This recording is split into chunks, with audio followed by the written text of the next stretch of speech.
Welcome back to another video in my series for rental investing and learning how to not only invest in rental properties and grow wealth, but also all the little nitty-gritty details that people just don't talk about.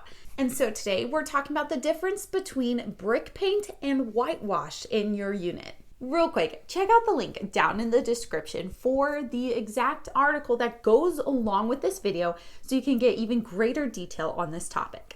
So let's dive right in. Let's talk about the difference between brick paint and whitewash. So in my personal rental properties, we have chosen to do brick paint, and there's a reason for it. So let's talk about why. So I've really found that it's nice to improve the aesthetic, but not spend a lot of money, because that's what I'm all about, is trying to budget and save money, yet still get quality outcomes. The thing with brick paint is that it is definitely more permanent. It doesn't really take many touch-ups, but it doesn't come off very easily. You put it on and it's kind of there for the rest of forever. However, on the other hand, whitewash, although it looks really pretty and it gives a nice vintagey look, as you can see in these examples, the problem with it for rental units is that it can come off really easily, and it might need a handful of touch-ups if you're keeping your rental for the long term. Now, as we all know, and if you're looking into rental investing, or if you've got one of your own, or if you're just looking about what to do with your own fireplace, it's good to think about what is your long-term goal. For having our rental properties, we want something that is a long-term thing, a product that is durable and is consistent. It doesn't need a lot of touch-ups. Now, I'm not going to tell you specifically to use brick paint because it's your choice to figure out what you want to do in your home or your properties. But we chose brick paint and it came out with this result here. And we like this because it is more of a permanent deal and it won't wear like whitewash would. So let's dive into talking about how to go about painting the fireplace with either the whitewash or the brick paint for either your personal home or your rental unit. So if you're someone who has a rental unit and you also have a full-time job, you really need to consider how much time this might take. So it is a really easy job. However, it is a little more time consuming than just an hour or two. So first you need to consider the prepping stage. In addition, you need to realize primer alone might take about a day to dry. The job itself may take only an hour or 2 hours, as it did on our end, but do consider it's more like a 1 to 2 day job.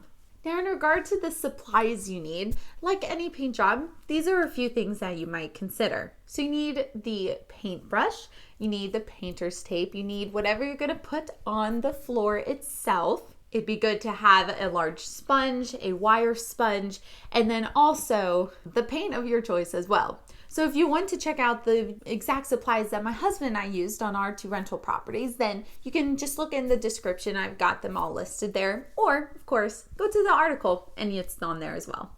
Now, next, you want to set up your space. Do use that drop cloth or whatever floor coverings that you have. So to clean the bricks, you need to both have the sponge or something to scrub off the nasties. Like our second rental unit had a lot of dirt and grime, and the bricks themselves were like a brownish color. We thought that was normal and it really wasn't. So then next you tape, just like you would with any other normal painting job. Now the whole painting part is very different with the whitewashing and the brick paint. So you need to look into the specific way to whitewash if you choose to whitewash. But I'm going to talk about brick paint. So with whitewash, you actually mix water with the whitewash paint, but you don't do that with the brick paint. And what's different is that you don't, with the brick paint, you don't rub off some of the paint, which is something you do with whitewash. So that's something to consider as well. Just watch a few YouTube videos and you can figure out exactly how to do it, since mine's already done and I can't really show you exactly how we did it. So hopefully you enjoyed this real quick video about the difference between using whitewash and brick paint for your rental unit. I suggest you do a bit more research if you are on the fence about what you want to do. We personally did use the brick paint, so it did have that long-term wear on it. However, do realize there's really no going back as well with that. With whitewash, you can go back. And so just keep that in mind and let me know down in the comments what you have done with your own personal fireplaces or what you have done with your rental units. I'm really curious. Be sure to check out the other videos within my rental investing series. Thanks for watching.